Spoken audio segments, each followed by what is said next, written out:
আপনার ছেলে শুনছি নাকি দামি স্কুলে পড়ে, পড়ুক, আমাদের কোনো আপত্তি নেই, কোনো আপত্তি নেই। তবে আপনার ছেলে যে ভিতরে ভিতরে কবে ঈমান চলে গেছে আপনার মনে হয় বুঝে আসেনি, এসছে না। ইসলামিক শিক্ষা ফরজ কেন, তার একটা বাস্তব চিত্র আপনাদের সামনে আমি তুলে ধরছি। এক, আমাদের মাঝে একজন নবী ছিলেন, নবীটির আব্বা ছিল না, বিনা বাপির মায়ের পেটে এসেছেন, নাম কি? ঈসা আলাইহিস সালাম। আচ্ছা, ঈসা আলাইহিস সালামকে স্কুলের বইয়ে কি বলে ডাকা হয়? যিশু। আপনারা তো ভালোই জানেন। আর ওনার মাকে কি বলে ডাকা হয়? ম্যারি। আর কোরআন ওনার মায়ের নাম কি বলছে? মারিয়াম। আচ্ছা বলুন, কোরআন বলছে মারিয়াম, আমরা আপনার পেটে স্কুলে পড়ছে ম্যারি, কোরআন বলছে ওর নাম যিশু, এই আপনার ঈসা, আর স্কুলে পড়ছে ওর নাম যিশু, তাই তো? আচ্ছা, আপনার বেটা যদি শুধুমাত্র এই যিশু আর মেরি এটা যদি শিখে আসে আর এর প্রতি যদি ঈমান রাখে, আপনার বেটার ঈমান থাকবে না যাবে? হ্যাঁ, যাবে। কোরআন বলছে ফাইন্না খালাকনাকুম মিন তুরাবিন সুম্মা মিন নুতফাতিন, নিশ্চয়ই আমি আল্লাহ মানুষকে সৃষ্টি করেছি মাটির উপাদান দিয়ে, আমি মানুষকে মূল সৃষ্টি করেছি কি দিয়ে? মাটি দিয়ে। তারপরে নুতফা। আমি ওই আয়াতের শেষে পর্যন্ত পৌঁছাচ্ছি না, শুধু মানুষকে তৈরি করা হয়েছে কি দিয়ে? মাটি দিয়ে, তাই তো? আচ্ছা, মাটি দিয়ে যে মানুষকে বানানো হয়েছে, এই ঈমান রাখতে হবে না হবে না? হবে, হবে। স্কুলে কি বলছে? চার্লস ডারউইনের থিওরি, বানর থেকে মানুষ হয়েছে, বলছে না? এগুলো আমি মাঝে সাঝে হাসি পাই, শিক্ষিত মানুষরা আসে, মাঝে সাঝে অবাক হই, এগুলো হয় কি করে, এগুলো পড়ায় কি করে, বইয়ের পাতাতে আজও আছে কি করে? ওই জন্য দেখবেন ডাক্তার বাবু যে চেম্বারে বসেন, ওই চেম্বারে একটা ক্যালেন্ডার রাখা আছে 2024-এর। একটা লোক এইরকম করে আছে, আর একটা লোক একটু এরকম করে, আর একটা লোক একটু এরকম করে আছে, আর একটা লোক ফুল মানুষের মতো, আর একজন হাফ কান পরে আছে। মানে উনি বোঝাতে চাইছেন আগেকার দিনে এইরকম ছিল, ওইটা বিবর্তন হয়ে এরকম হয়েছে, ওইটার বিবর্তন এরকম হয়েছে, ওইটার বিবর্তন এরকম হয়েছে, নিয়ে লাস্টে গিয়ে একেবারে হাফ কান পরে বসে আছে মানুষ। এটা বোঝানো কি বোঝাতো না? ক্যালেন্ডার এরকম ক্যালেন্ডার দেখা যায় না? আমি মুমতাজ ইসলাম, আমার এক ছেলে এক মেয়ে। আপনাকে একটা জিনিস বোঝাচ্ছি, আমার বাড়িতে একটা গাই গরু আছে, বাচ্চারা দুধ পান করবে বলে আমি গরুটাকে বাড়িতে রেখে দিয়েছি। তা আমার স্ত্রী বলছে আমাদের গাইটা তো দেশি গাই, এটা যদি একটা জার্সি বাছুর হতো দুধ বেশি হতো। তা আমি ডাক্তার বাবুকে বলছি, ডাক্তার বাবু একটা জার্সি বাছুরের ইনজেকশন পুশ করা যায় না? বলছি কেন যাবে? যাবে। দেশি গরুর জরায়ুতে জার্সি গরুর বিষ বা আপনার বীর্য পুশ করা হলো। আচ্ছা বলুন তো, দেশি গরুর পেট থেকে জার্সি গরুর বাছুর হওয়া এটা সম্ভব না অসম্ভব? হ্যাঁ, সম্ভব না? সম্ভব, সম্ভব। আমার মেয়েটা কাঁদতে কাঁদতে বলছে আব্বু একটা হরিণের বাচ্চা এনে দাও না, একটু খেলবো। আমি ডাক্তারকে বলছি, ডাক্তারবাবু এক কাজ করো না, আমাদের গরুর পেট থেকে একটা হরিণের ইনজেকশন দিয়ে বাচ্চা বার করে দাও তো। আচ্ছা বলুন তো, কিয়ামত পর্যন্ত সম্ভব? সম্ভব, সম্ভব না। এ বই পড়াচ্ছে কি করে?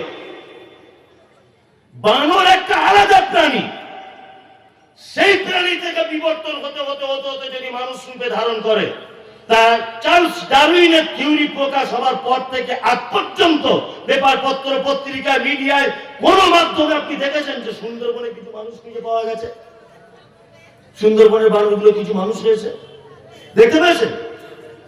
হ্যাঁ, আপনারা দেখতে পান না পাড়া গ্রামে বানর খেলা হয়? হ্যাঁ, যে লোকটা বানরটা খেলা দেখাচ্ছে 15 বছর থেকে খেলা দেখাচ্ছে, আজ ওই বানর আর ওই লোকটার বয়স প্রায় 80 বছর। 80 বছর আবার বানরটা কোনদিন মানুষ হয়ে গেল না? হ্যাঁ, ভুল তথ্য। কি বললাম বুঝলেন? কিন্তু ভুল হলেও কিছু করার নেই, আমাদেরকে শিখতে হবে স্কুলের সিলেবাস যদিও, তাই না? যাই হোক, আমি ওর প্রসঙ্গে যাচ্ছি না। তার মানে আপনার বেটা যেমন শিখবে ওর নাম যিশু, আপনার বেটার বাধ্যতামূলক জেনে নিতে হবে ওর নাম ঈসা আলাইহিস সালাম। আপনার বেটা যেমন শিখবে চার্লস ডারউইনের থিওরি, তেমন আপনার বেটার বাধ্যতামূলক শিখতে হবে মানুষকে আল্লাহ সুবহানাহু ওয়া তাআলা তৈরি করেছেন মাটি দিয়ে। কি বললাম বুঝলেন? এখন এই দুটোর সমন্বয়ে যদি আপনার বেটা না গড়ে ওঠে, একক অর্থাৎ দুনিয়াটাকে যদি প্রাধান্য দেয়, তাহলে আপনার বেটার আর ঈমান থাকবে কি না। ওর ঈমান আস্তে আস্তে আস্তে আস্তে পোকা লেগে নষ্ট হয়ে যাবে, তাই না? এইবার আপনাদেরকে আমি আর একটা কথা বলি, সেটা হচ্ছে এই এতক্ষণ পর্যন্ত আপনারা শুনলেন শিক্ষার প্রকার ভেদ বলে দিলাম, দুনিয়াবী শিক্ষা এগুলো বলে দিলাম, তাই তো?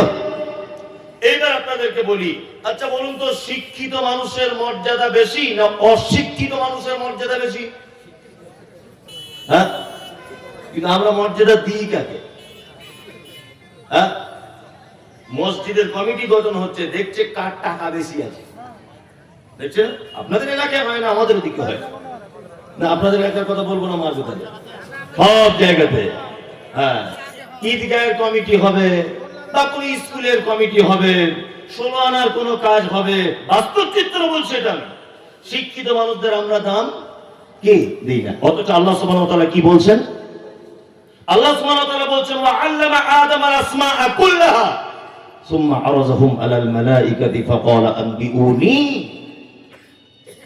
আদম আলাইহিস সালামকে যখন আল্লাহ সুবহানাহু ওয়া তাআলা তৈরি করলেন, পৃথিবীর সমস্ত বস্তুর নাম আল্লাহ তাআলা আদমকে শিখিয়ে দিলেন।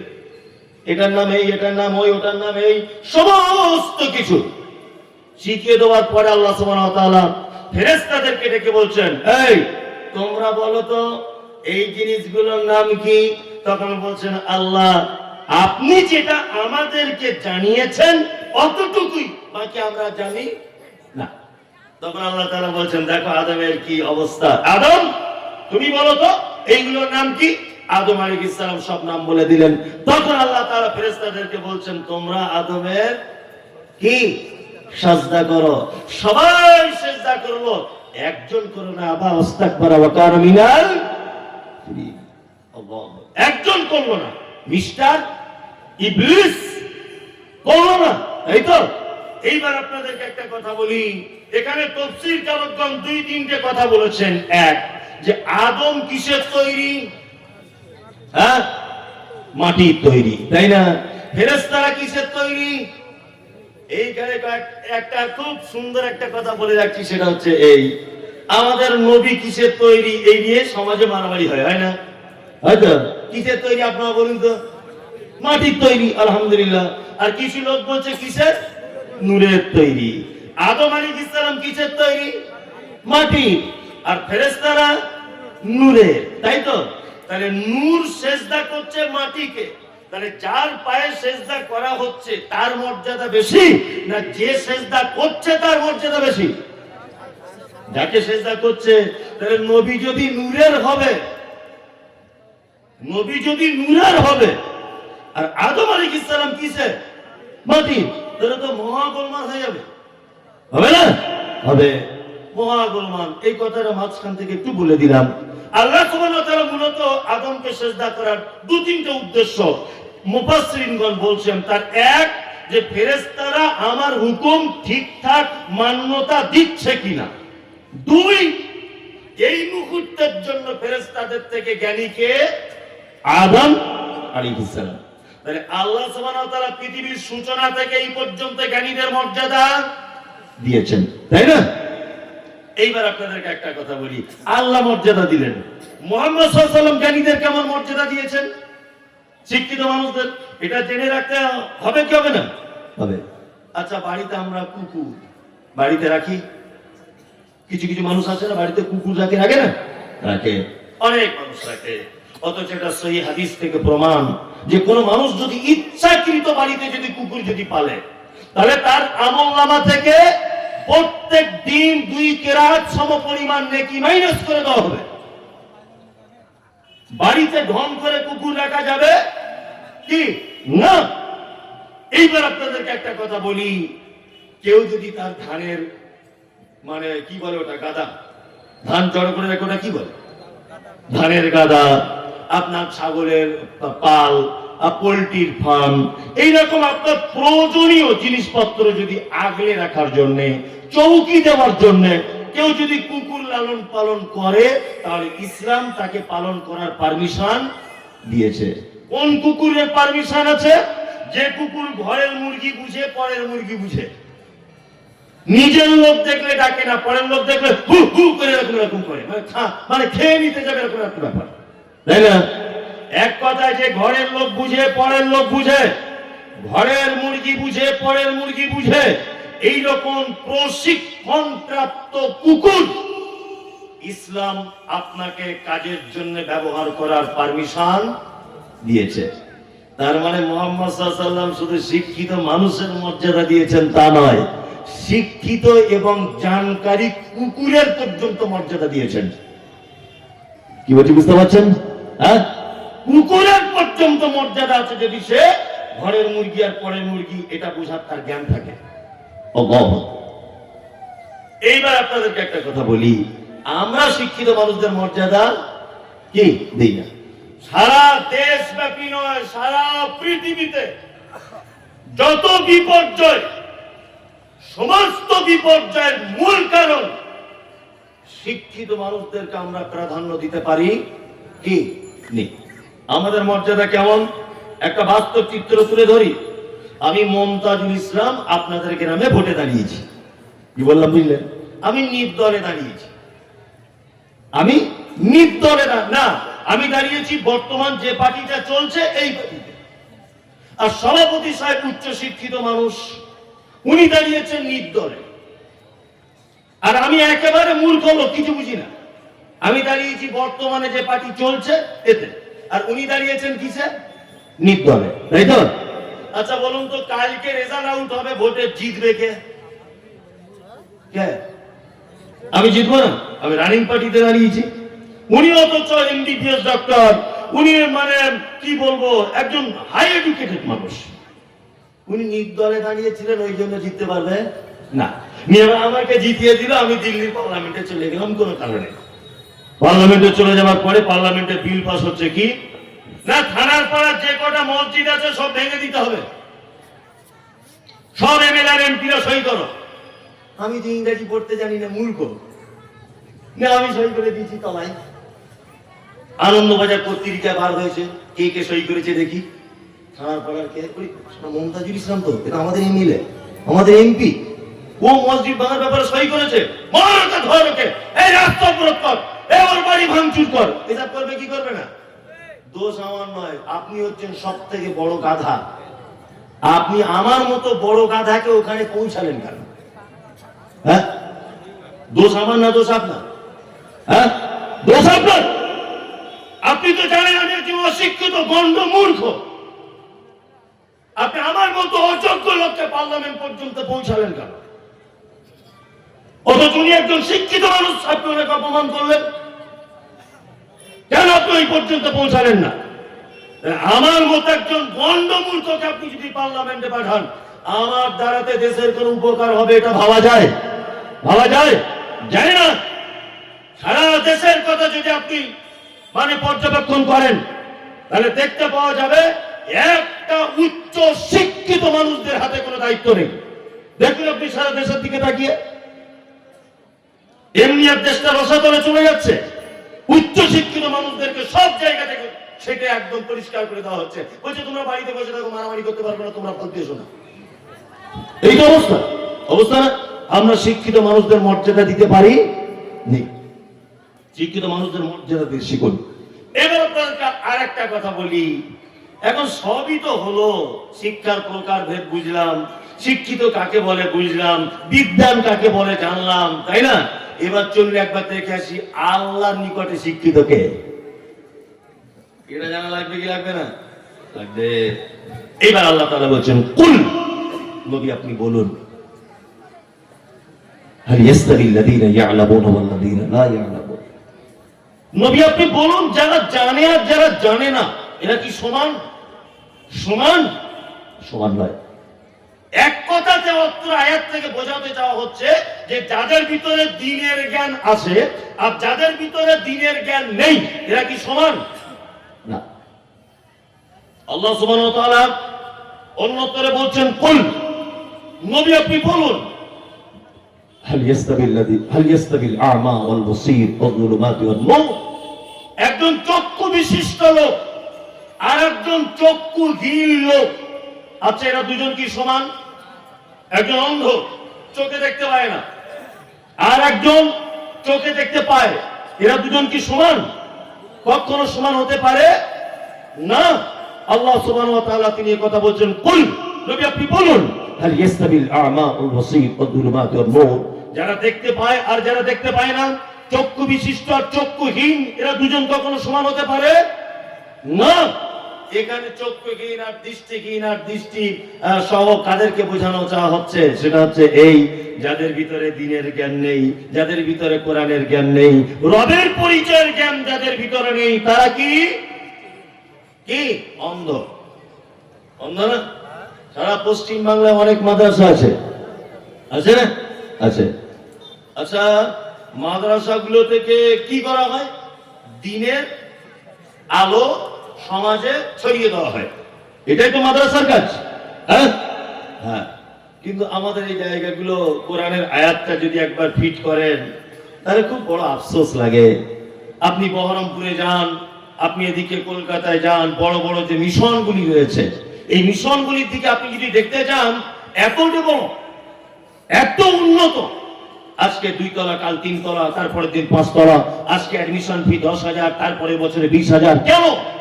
আসলে মিশনগুলো যারা পরিচালনা করেন এরা উচ্চ শিক্ষিত মানুষ এবং ওই লাইনে, তার মানে যে লাইনের মানুষ তাকে সেই লাইনে কি করতে হবে? কাজে লাগাতে হবে, তাই তো? আপনি সারা বাংলার মাদ্রাসাগুলোর দিকে দেখুন, আমাদের মাদ্রাসাগুলো পরিচালনা করছেন সাধারণ মানুষরা, আলেমদেরকে মাদ্রাসায় কোনো পাত্তা দেওয়া হয় না। আপনি একটা মাদ্রাসা সারা বাংলাতে আপনি দেখান, যে মাদ্রাসাগুলির সভাপতি বা যে মাদ্রাসার কেশিয়ার, যে মাদ্রাসার সেক্রেটারি একজন যোগ্য আলেম, একজন শাইখুল হাদিস, উচ্চ জ্ঞান সম্পন্ন মানুষ আপনি দেখতে পাবেন না। হ্যাঁ, উচ্চ জ্ঞানী মানুষ আছেন, শিক্ষিত মানুষ আছেন, তবে তিনি ওই লাইনের লোক নয়। কি বলছি বুঝতে পারছেন না?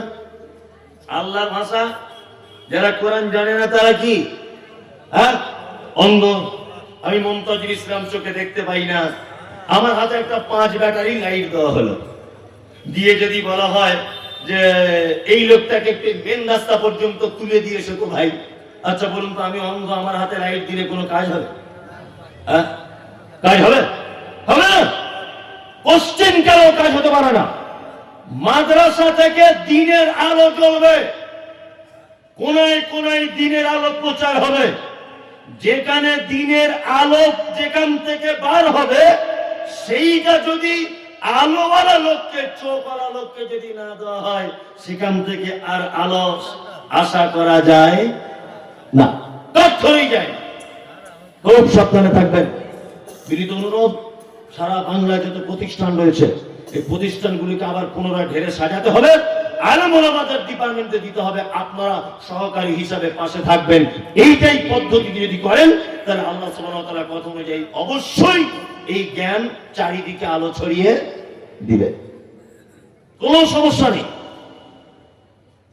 তার মানে মূলত বিষয় হচ্ছে যাদের ভিতরে দ্বীনের জ্ঞান নেই, কোরআনের জ্ঞান নেই, আল্লাহর নিকটে তারা শিক্ষিত হিসাবে কি নাই, সব জানে, সব জানে, শুধু একটাই ত্রুটি, ছেলে আমার কোরআন মাজিদ জানে, তাই না? সব ডিগ্রি ভালো, সব সার্টিফিকেট আছে, ছেলে শুধু কোরআন মাজিদ কি জানে না। আল্লাহু আকবার। কোরআন মাজিদ জানবে বা কেন? আসলে আমাদের কিছু ভুল ত্রুটি রয়েছে। সেটা কি? 10 বছর মাদ্রাসায় পড়ার পরে একটা ছেলে যখন মসজিদে ইমাম হিসাবে নিযুক্ত হচ্ছেন, তখন তার সমাজ বেতন দিচ্ছে 7,000, 8,000, তাই তো? ভালো করে বুঝবেন, কোথাও 6,000 আর মমতা ব্যানার্জি দিচ্ছে মনে হয় 3,000 ওয়াকাবের টাকা থেকে ওই 10,000, তাই তো? স্বাভাবিক। আমি সব সময় চাইবো আমার ছেলে দুধে ভাতে খাক, চাইবো না? সব সময় চাইবো কি চাইবো না? আমার ছেলে R15 গাড়ি চেপে ঘুরুক, আমার ছেলে BMW কিনুক, এটা আমি চাইবো কি চাইবো না? একটা বাপ যদি দেখে যে একটা মসজিদের ইমামের বেতন 7,000 বা 8,000, তাহলে বলুন এই বাপ স্বতঃস্ফূর্ত ভাবে সে তার বাচ্চাকে মাদ্রাসায় দিতে চাইবে? চাইবে না। ওর বাপ সবসময় চাইবে 2 কাঠা জমি বিক্রি হলেও বড় একটা মিশনে ভর্তি করি, ছেলে যদি ডাক্তার হয় অন্তত সারাদিনে 10টা রুগী দেখলে অন্তত 2,000 করে ফি হলে 20,000 টাকা হয়ে যাবে। ভাবছে কি ভাবছে না? ভাবুন ভাবুন, কোনো সমস্যা নেই। তবে কিয়ামতের মাঠের অবস্থাটা আপনার বলি, একদম গল্পর আকারে বলছি যাতে আপনার বুঝতে সুবিধা হয়। কিয়ামতের মাঠে আল্লাহ সুবহানাহু ওয়া তাআলা একজন কোরআনের হাফেজকে ডাকবেন, এই তুমি এসো। একজন আলেমকে ডাকবেন, তুমি এসো, একটা কোরআন তেলাওয়াত করো। তো কোরআন তেলাওয়াত করো। ও তেলাওয়াত করবে আলহামদুলিল্লাহি রাব্বিল আলামিন, তেলাওয়াত করো। তুমি এক কাজ করো, তুমি মর্যাদার একটা স্থানে পৌঁছে যাও, অর্থাৎ জান্নাতের একতলার উপর উঠে যাও। তার আয়াত যেখানে শেষ হবে সেখানে তার কি থাকার জায়গা হবে। আচ্ছা, সারা পৃথিবীর এই মুহূর্তে সব থেকে বড় উচ্চ বিল্ডিং এর নাম কি? বুর্জ খলিফা, তাই না? কত 200-300 তলা, 500 তলা হবে? 2000 তলা হবে? হবে না? 5000 হবে না, তাই না? ওই বিল্ডিং আমার আপনার মতো চাষিবাসী মানুষ ওঠার চান্স পাবে না। তো ধারে পাশে গেলেই তো আপনাকে মেরে ঠাং ভেঙে দেবে।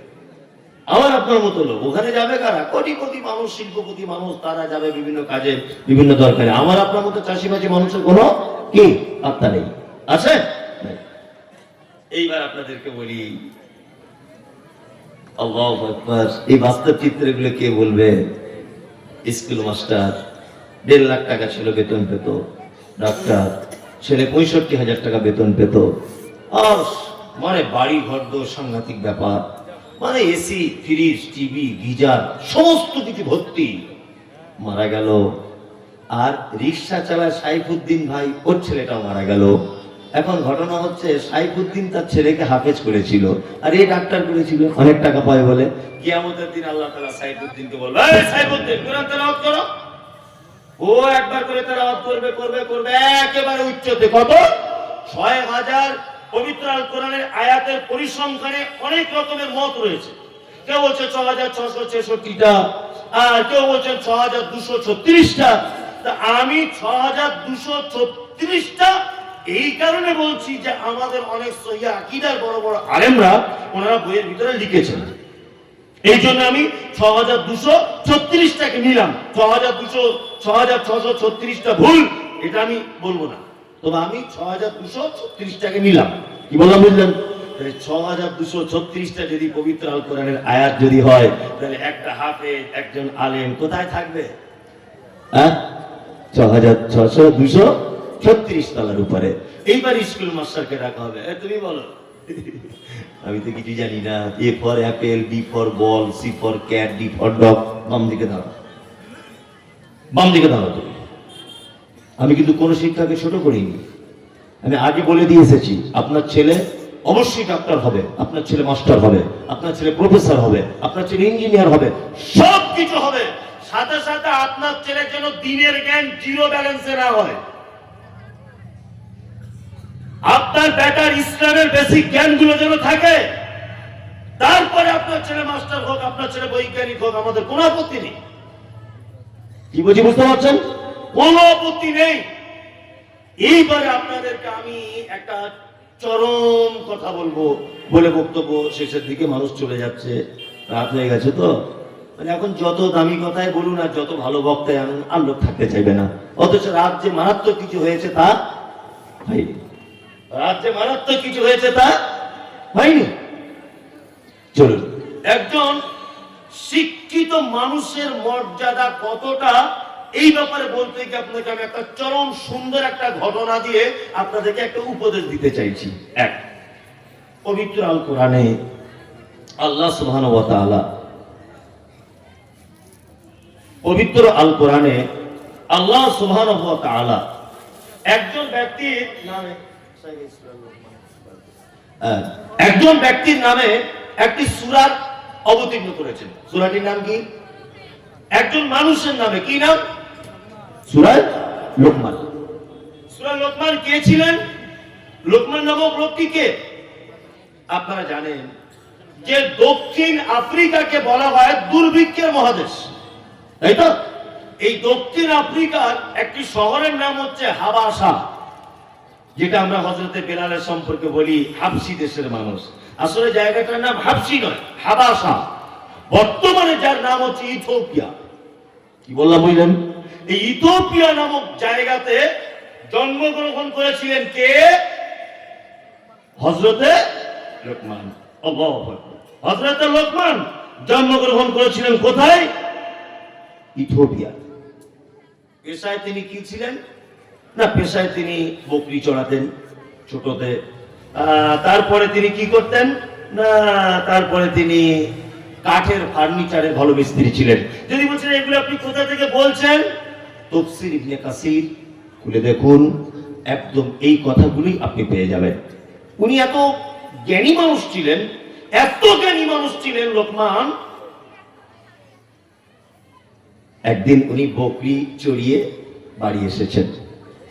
মালিক জিজ্ঞাসা করছেন, লোকমান, আচ্ছা তোমার সম্পর্কে তো সবসময় শুনি যে তুমি নাকি খুব জ্ঞান চর্চা করো এবং তুমি খুব জ্ঞানী।